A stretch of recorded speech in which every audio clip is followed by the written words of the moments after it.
everything right, we'll be on Rumble. We should be coming up live here, Steve. We have a Steve here, not the Steve. We have a Steve with us.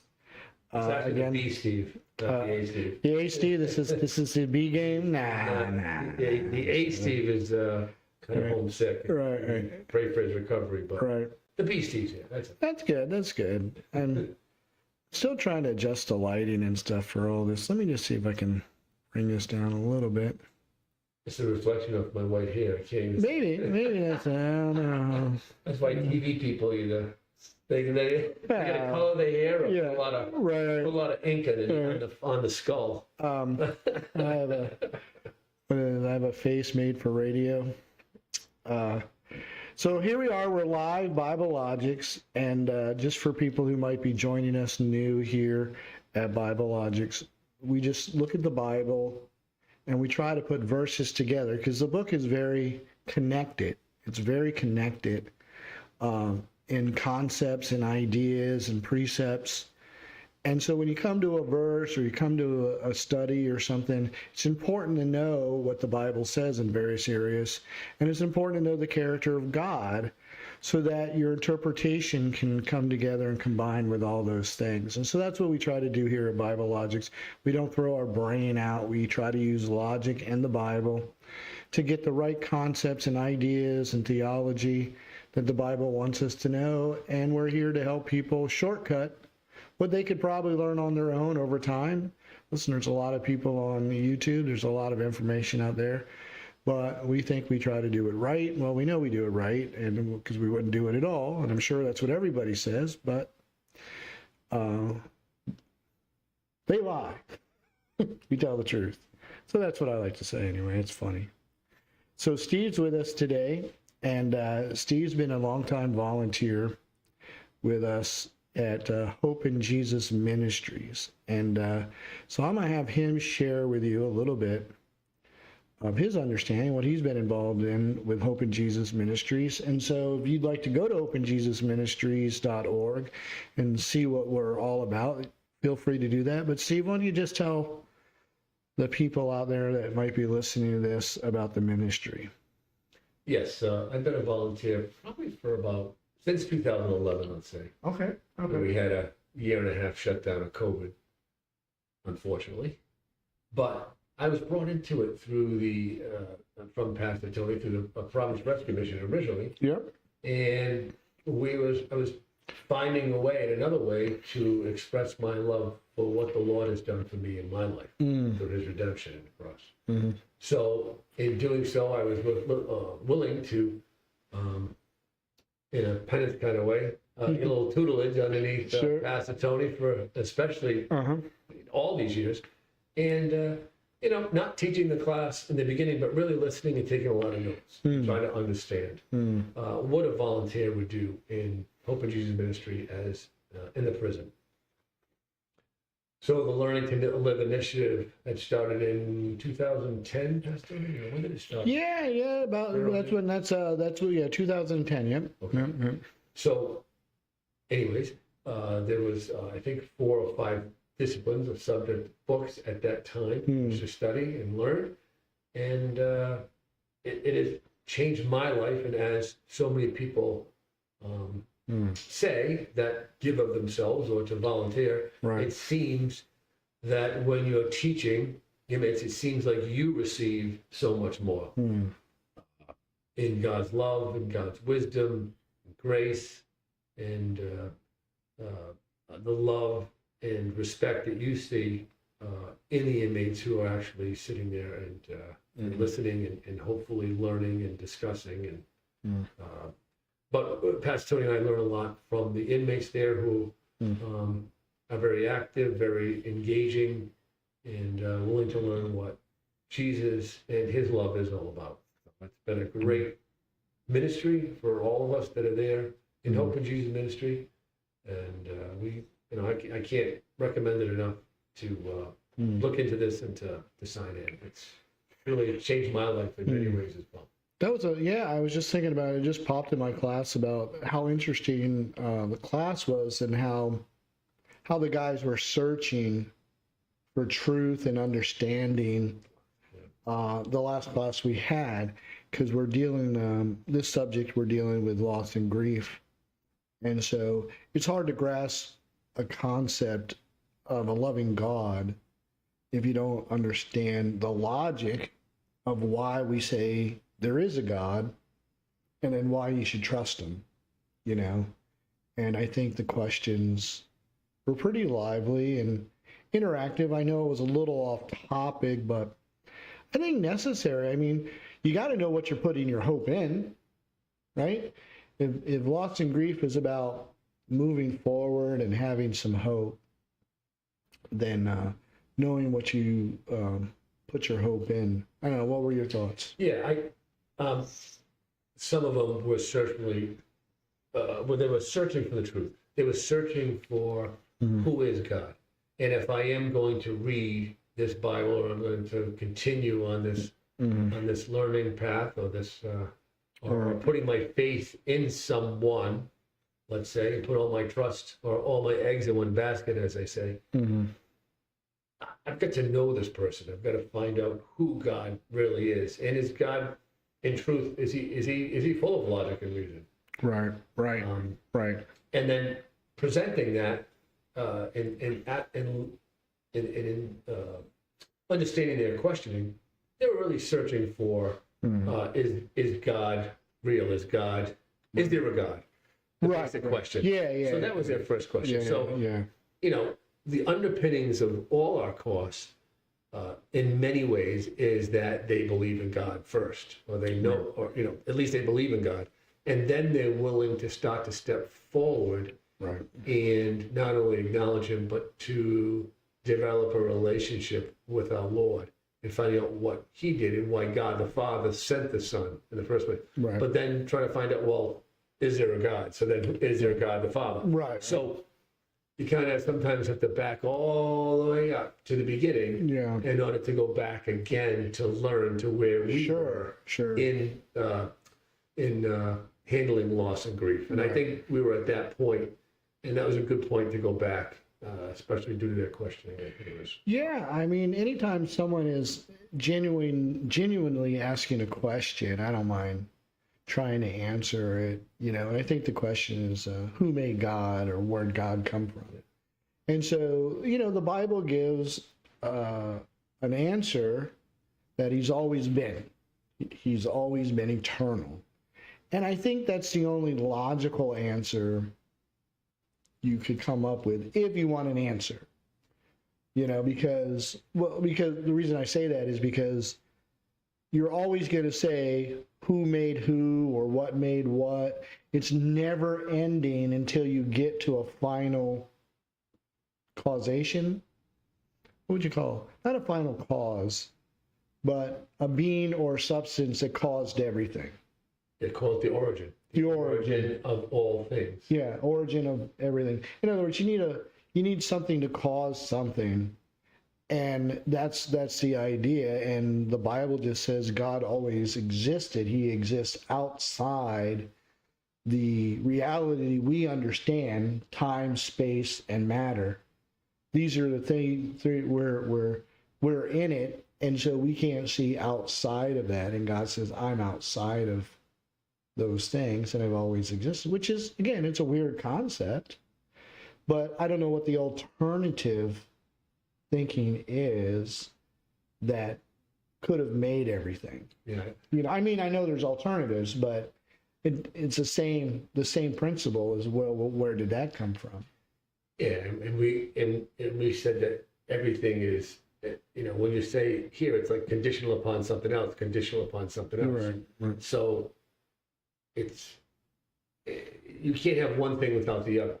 So something has to stop. People talk about the chicken and the egg, what came first. Right. So we came up with that analogy, although not really a perfect one, but anyways, something that represented God was existence. God always existed. Maybe you'd say that God is living in a higher plane, if you will. Yeah. Where it's not a physical world. This is a physical world or universe or whatever. And so looking at the universe in itself, we had asked them, how could it come to be?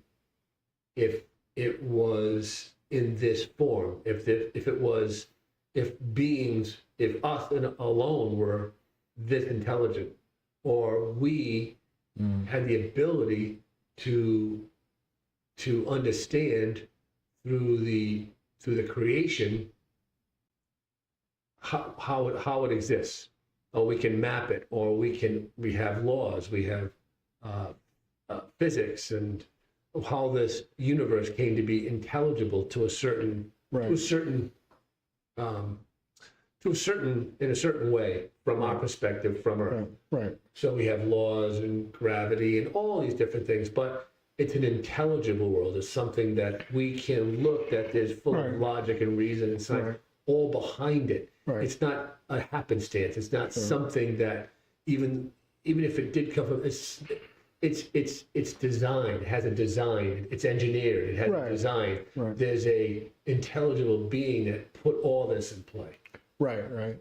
And so, it's just, again, that's the idea is if we know that there's a design, then we have to believe there's a designer, or you should at least believe there's a designer, that things don't just happenstance to become designed without some kind of intelligence behind it, a mind, if you Yeah, will. like you gave the example of the bridge or a building, and Yeah. the engineering and the thought and the plans and all the things that come into it. You see it, and you Right. know that it's been built or put together by someone. Well, same Right. thing with creation. Right. It's more of a original natural state, Right. because what we do is we take the natural state and make it kind of unnatural. We kind of take it and make it into a form that is more materialistic, if you will. Or we, Yeah. you know what I mean? So we change it a Oh, yeah. little bit Right. to build things or work things Yeah. or whatever. Yeah. And so Romans, I know you're probably a little familiar with it, but I just want to read from Romans real quick. It says, "For the wrath of God is revealed from heaven against all ungodliness, unrighteousness of men who suppress the truth in unrighteousness." So he gets really upset when people, use power or force or whatever, popularity, to get their way on people to believe a lie that is obviously the truth to God. And so he gets mad at that. In other words, when God says something and man over here says something else, God gets really mad, and then authority says, well, you're going to fail in life if you don't accept the concept that is different from God. And God says, listen, I get pretty ticked about that. Those kinds of things, right? Who suppress the truth in unrighteousness. Because what may be known of God is manifest in them, for God has shown it to them. This word manifest is illuminate, or it's really phosphorus is where you break those little sticks and they start to shine. You can see those things at night. So he says it's a light inside of people. He says, for since the creation of the world, his invisible attributes are clearly seen, being understood by the things that are made, even his eternal power and Godhead. So they are without excuse. So God is saying, if you look at the sun, the moon, the stars, and creation, and human beings, and everything, and you determine in your mind that God did not make those things, then God can't help you. He says, listen, you got to start there, right? And then he says, because although they knew God, they did not glorify him as God, nor were they thankful, but became futile in their thoughts, and their foolish hearts were darkened. Professing to be wise, professors, they became fools and changed the glory of God, of the incorruptible God, into the images made like corruptible men and birds and four-footed animals and creeping things. In other words, they said, oh, no, we came from the birds, the animals. We're an evolution process of them. Therefore, God also gave up them to unclean lust in their hearts, to dishonor their bodies among themselves, for they exchanged the truth of God for a lie and worshiped and served the creature rather than the Creator, who is blessed forever. So then it goes on about how God gives them up to even more vile relationships. In other words, God has given us what I call a general revelation to everybody. There's general revelation of God given to all people. And what you do with that matters, and how you do with that. If you want to become saved, in other words, some people will say, what about those people in the Amazon or they never heard of Jesus Christ? Where do they go? Well, if they don't know Christ as their Savior, Jesus says they go to hell. And people say, no, that can't be. Well, the scriptures are clear of why they don't hear about Christ, is because they worship the creation that they came from, the things they see in the jungle, over that. Because God does not hold revelation to someone who seeks him with what he says, a pure heart. In other words, it doesn't mean an innocent heart. It means with pure motives. In other words, your direction to know the truth is honest. You just want to know the truth. You don't care where it leads. You want to know the divine truth, not a divine truth. And so anyway, I just thought that was interesting in the class. And the subject we're talking about is how to know if you're truly saved, And I think it comes down to, do you want to know the one true God? And if you do, I think, well, I know he gives you the revelation you need. I don't know what your thoughts might be on that. I mean, I didn't want to go there, but since that guy brought it up, I just thought I would add it, because that's where I get it from. That's why I said you have to have God as the cause of everything, or you'll never really find the truth. If you can't accept that revelation. Yeah, everything else is. I think everything else just begins to, I don't know if that makes sense. And then you don't get God. And God says, listen, if I don't reveal this, if you don't accept this revelation, how can I help you? If you don't understand, let's say in poker, you only get 5 cards. How am I going to teach you anything else about the game? Right. Until you accept that revelation of that truth. Or I use something simple. It's been watching on YouTube. They keep on putting up these poker hands. But like in engineering, what's a simple concept in engineering you have to grasp as truth? Yeah. Before you can move on. Even though you can't see it, smell it, you see its effect, which is gravity. Okay. So gravity, and then trying to explain its effect. Yeah, the senses can't detect it, but it's there. Right. It's holding everything together. And it's a force, right? It's a force. And how does the sun, how does the earth affect the sun affect the earth? Mm-hmm. And so on and so forth, the rotation and the planets and everything. And how does the gravitation help us here that we don't see? That's a good, now you're going to have to start using that one, because that's a good one, right? Because you can't see gravity, but it does exist. Yes. It's almost like light. The great thing about light is that it's there, right? Even though you can't see the sun, the light is still there. But what does the light do? It doesn't interfere with you. Mm-hmm. It doesn't overcome you, whatever. But what the light does, it lets you see everything. It brings everything out, right? And it doesn't interfere. I mean, is there light? Yeah, there's light. I mean, it's out there. But I think gravity being a great one, because you really can't see it. It has the forces and so on. But it has forces that sometimes even change, right? Yes. So the earth and its core has these metals that rotate and turn and so on and so forth.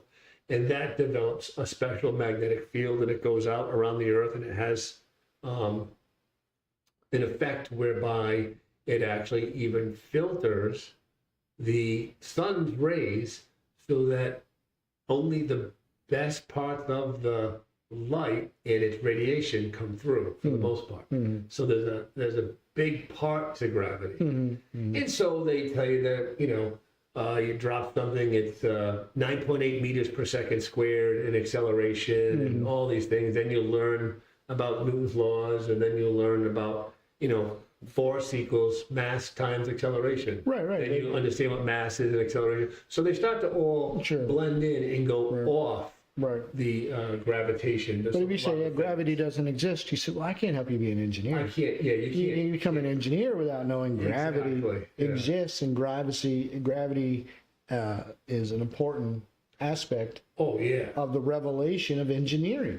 It's a foundational subject that you have to grasp that kind of understanding, and so it's very interesting. You pointed out. I remember one time watching a video of a bridge, and the bridge is twisting and turning and everything, and I guess they didn't understand that. Well, they just didn't calculate for the frequency of the wind and it hitting the bridge, causing a frequency that caused the whole bridge. I mean, it was in Washington, the state of Washington, and it was a perfect. So everything has a wave. right. You look at quantum physics, electrons. There's certain things that they describe and they analyze through with waves. Yeah. And one of the things, sound waves. That's what I'm saying. The sound waves. So the bridge was designed, and it's, I believe it was a suspension bridge. Yes. Yeah. And it had a decking, and it needed a certain amount of rigidity, even though it was lifted up and anchored off these piers with these, let's call them the wires off the deck. Yeah. That main platform of the bridge has to have some sort of rigidity and resistance to torsion in many different ways to resist these vibrations and different ways of forces that are applied to it. Right. So they found out with this wind going through that area that was coming through so fast, it didn't have the ability and the structural integrity and the resistance, the way it was designed, to do an opposite force or hold with an opposite force within the structure to resist that wave. And then all of a sudden it just actually broke itself apart. It's just kind of whipping. And it went into a frantic anyways. Yeah, and Dismantling of itself, and stuff. Yeah, and again, that's what I mean in the sense that there has to be such an intelligence that the intelligence that would have to design just a bridge, and compared to the human body, it's not even close. That's what I'm saying. It's not even close. It's a simple little lever fulcrum compared to the body. That was something that was not thought of and caused destruction, not evolution. A bridge didn't collapse and fall down and make another bridge that was better. It took intelligence to figure that out. And so this is why, but again, it's an unseen force or things that you can't see. Let's see, Steve just wrote in, he's the other Steve, he says, if you believe in Calvinism, can you know if you're going to heaven? We've talked about that on our videos in the past, me and Steve, about Calvinism. And the thing about Calvinism is that it's a belief that we don't have a real free will, that God is already predetermined by his power the amount of people that he was going to save. And so he pre-picked us prior to us being born to be saved. And so the question is how does a Calvinist know that he's been picked by God? And their answer, the Calvinist answer, is, well, by changing their life. And our rebuttal of that is, well, now you've just created a work salvation, because now you say, well, how good do you have to be? And they always look in the mirror at themselves and say, well, as good as me. I don't know if you were with us. No, I would say this. I would the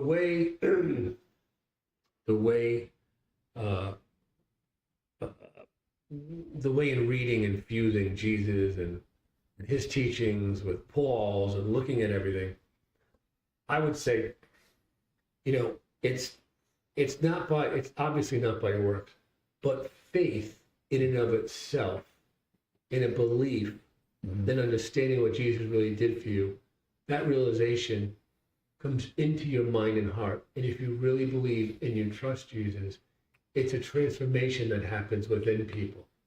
Now, whether they start a ministry, whether they're just good people, that's not really a judgment on our part at all. But I would say that the faith in the resultant of how God changes you is something that I observe when people believe and have faith, because they really trust in that person to do it. It's like me coming to you, Pastor Tony, and saying, I believe that you could make this table, and I trust that you would put a number of legs on it. You design it to hold my my laptop and my computer stuff. Mm-hmm. And I think about it more and more. And you say, all right, I'm going to look into it, I'll measure it and get you the dimension and everything. Kind of like, I believe that you can do it and fit you, but then I really don't trust you, and I just go out and buy the table and just say, the heck with it. I'm not gonna have faith in you and let you give me the table and receive it and then build off of that. You know what I mean? So I'm not saying that my being in this ministry has anything to do with my salvation. I'm not saying that. What I'm saying is that the two of them are kind of intermingled, whereby Jesus has changed my life in that whatever happens is not to be judged by man at all. It's not really something that man judges. I don't judge anybody by what they do or how they do. I don't judge them by that.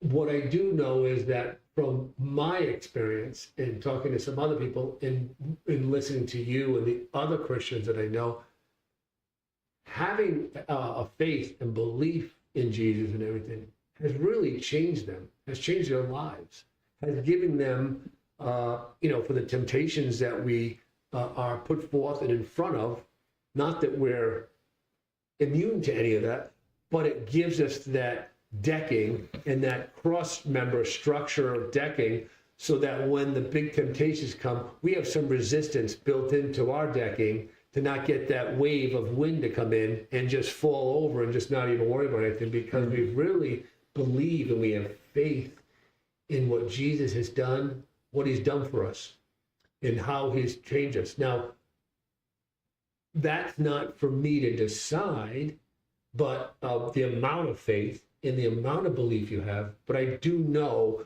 that it has changed people and it has produced. Well, sure. There's, so but no but I would say, I would say this, that Islam has changed people. Buddhism has changed people. You know what I mean? Hinduism has changed. Atheism has changed people.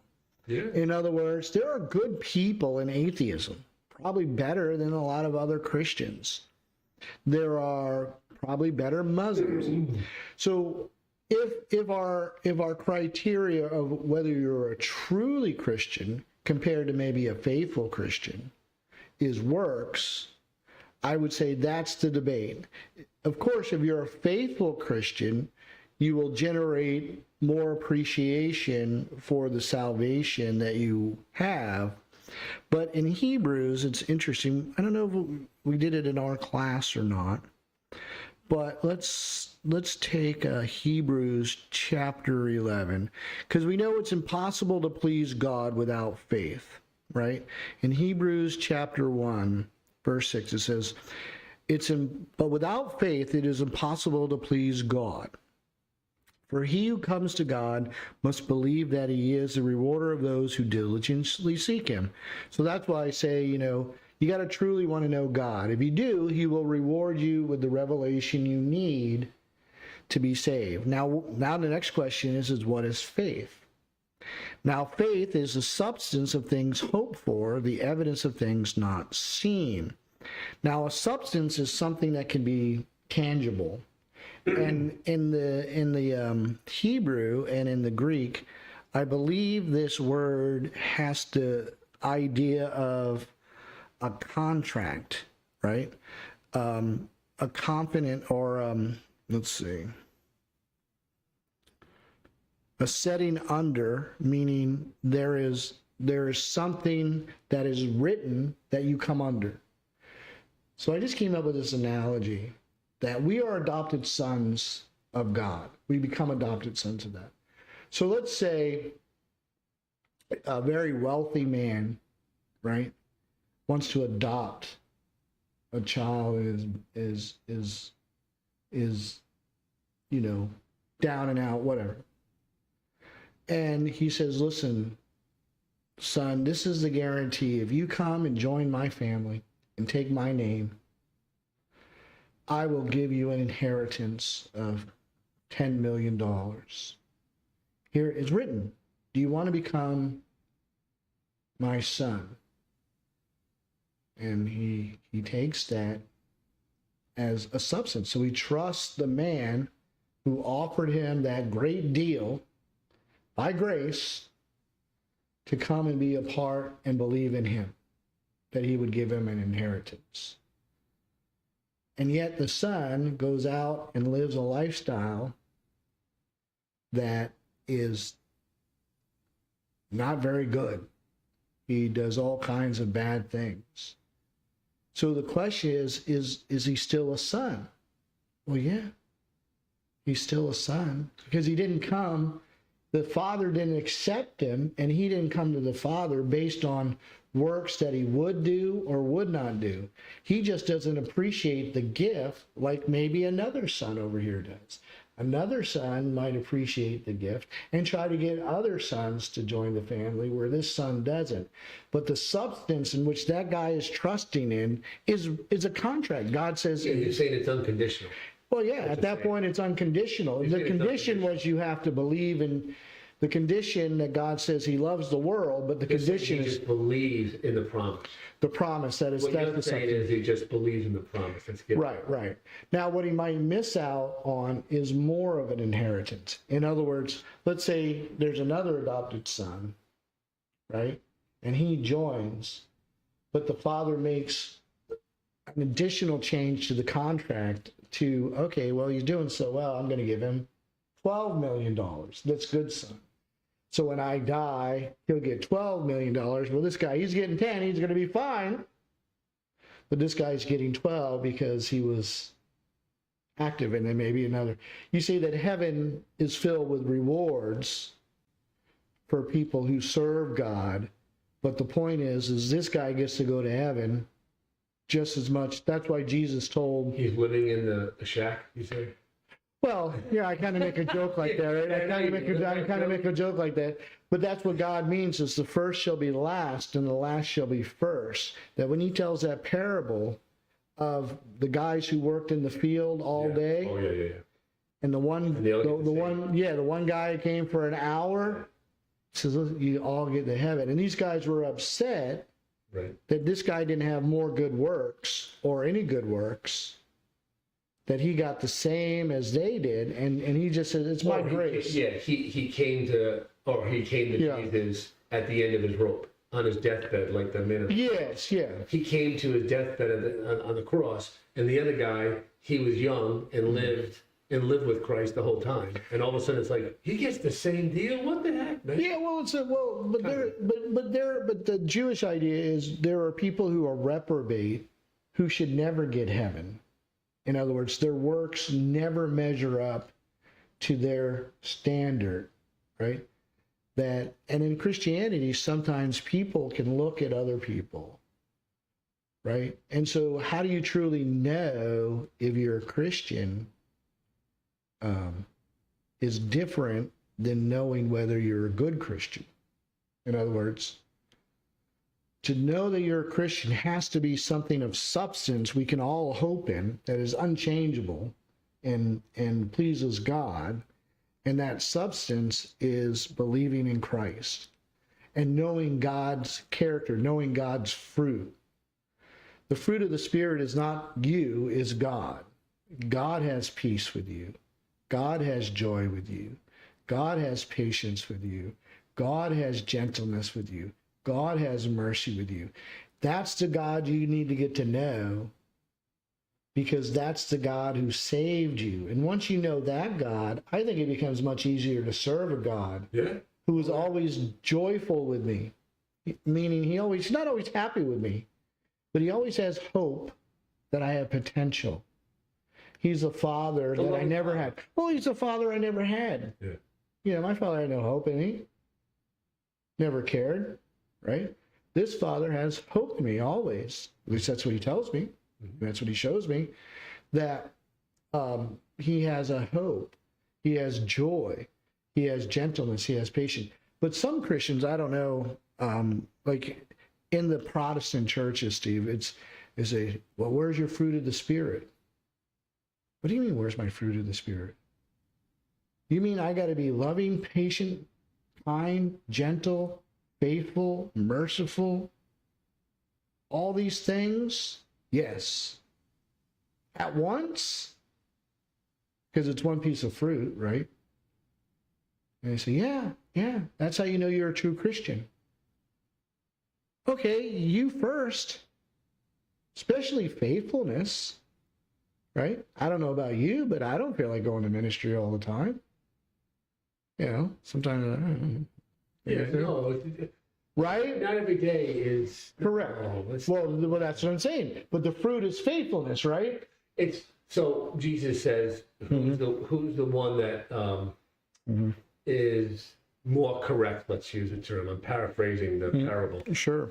The son that tells the father that I'm I'm going to go to work in the field. Sure. I'll be in the work in the field. Sure. And then he leaves and doesn't go, and he takes off. Right. Versus the young son that says, I don't want to do that. No way, I'm not doing that. And then all of a sudden goes and does the work in the field. Who's the one that's right? Well, yeah. And again, all parables, he's not talking about work, he's talking about belief. I'm just saying, Yeah, Dad, I believe you, I believe you. Yeah. But he doesn't go. He doesn't really believe. And the guy who does, who later on is reprobate. He says his name. In other words, yes is yes, you know. Yeah. Make you know, no. But it was more based on his faith in his belief in the end than what he said. Well, I think there are different people who appreciate their salvation way more than others. I think that's always going to be that. And Jesus said that there'll be some 30, 60, and 100. Now, I don't know anybody's 100. You know, historically, maybe Paul came close, but he said he didn't come close. So what I'm saying is, instead of saying, Bob pointed this out, believe it or not, he said, maybe we should say better Christian instead of good Christian, because good can be an objective thing of what is good and what is not, where becoming better Christians is something we can all achieve to become, that we should want to become because of our faith in God, you know? Yeah, it's hard to become. I would say that, it almost is intertwined with intimacy with God. Getting to know him is what we're talking about.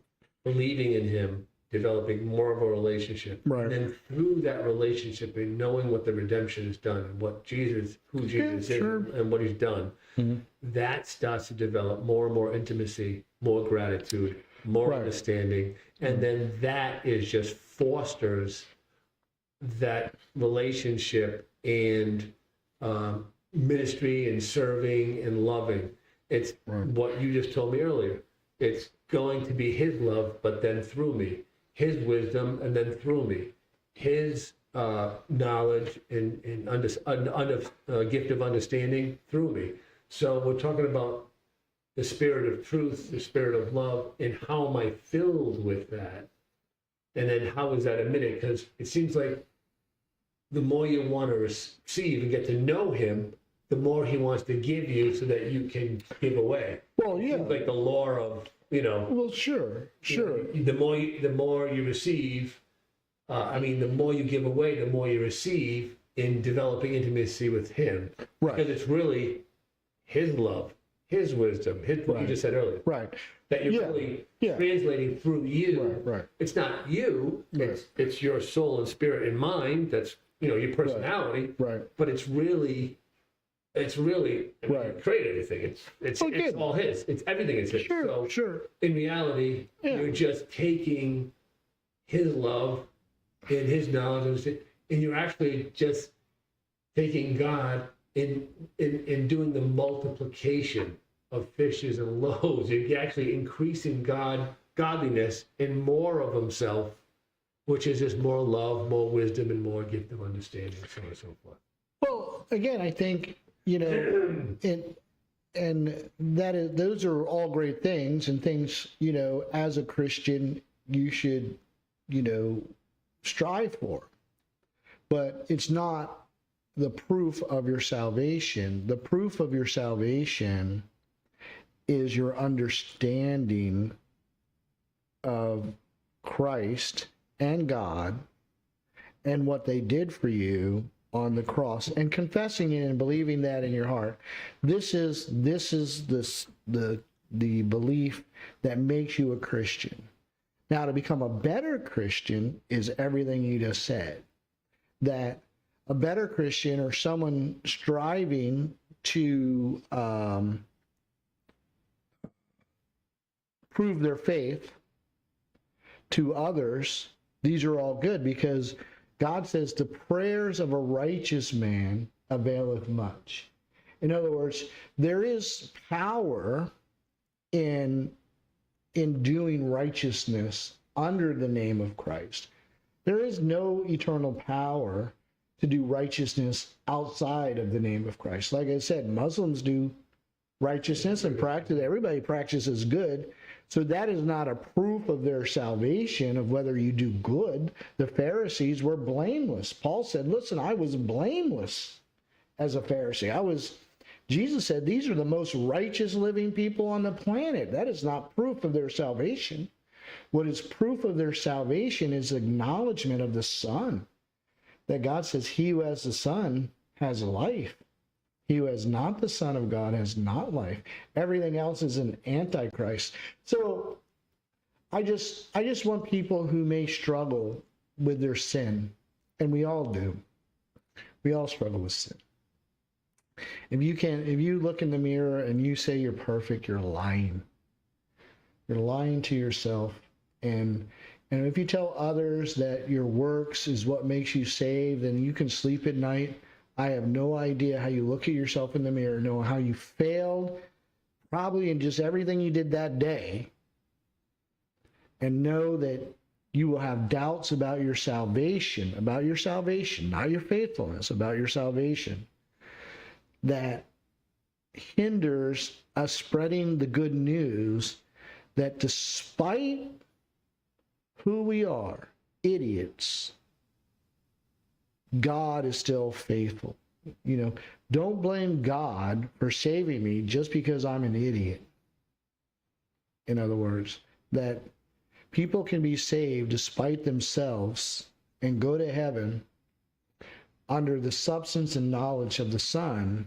And so, to me, that just simplifies salvation. It doesn't simplify works, it simplifies salvation. It doesn't simplify work out your salvation, because that is a very complicated thing, and that God looks at various things in people's lives more than righteousness.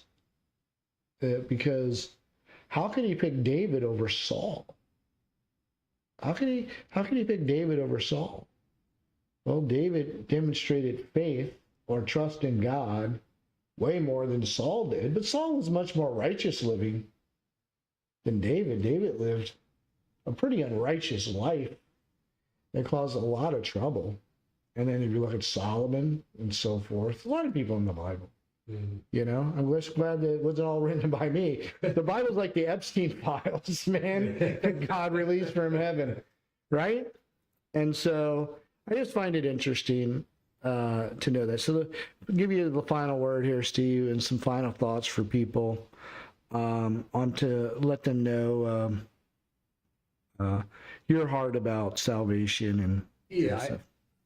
I think in starting and looking at the world and what it is, not looking at what people do and how people behave and trying to prove yourself. I think the one thing to do is just look to God, you know, talk to other Christians, talk to, you know, go to your church, talk to other Christians, your pastor, your minister, a priest. Go there and just find out more about the God who loves you, who wants you, who wants to be with you, who wants intimate relationship with you, who is a real father. All of us, sometimes we struggle with our fathers or as parents, as a dad. So that's very, very hard. But knowing who he is in our lives and why he sent the son to redeem us and what redemption really is, I think that the reality of redemption will set you free in many, many ways to discover God's love and his wisdom and understanding for all of us in why we are even here, why you were even born, and not for the sake of for the world and the world's sake, but for God's sake, so that you're not forsaken. Amen. Amen. There you go. All right. So Steve Grenier says, "Thank you, Steve. Me and my daughter have been eating very well." All right. You're welcome, brother. All right. All right. Well, we're going to head over. For you every day. Amen. Well, thanks for joining us, and we're going to head over to Rumble, and we're going to end our stream here. But thanks, guys, and we'll see you.